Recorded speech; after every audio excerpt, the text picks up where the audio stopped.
So I've been to the chiropractor, and then they've done some adjustments, and I was like, oh shit, this thing's pretty cool. I got to try doing it myself at home.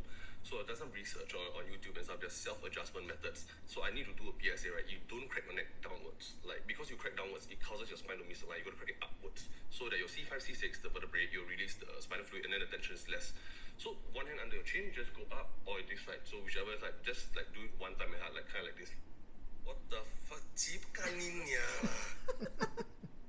Yes, let's get our advice from some random guy on TikTok. Yeah.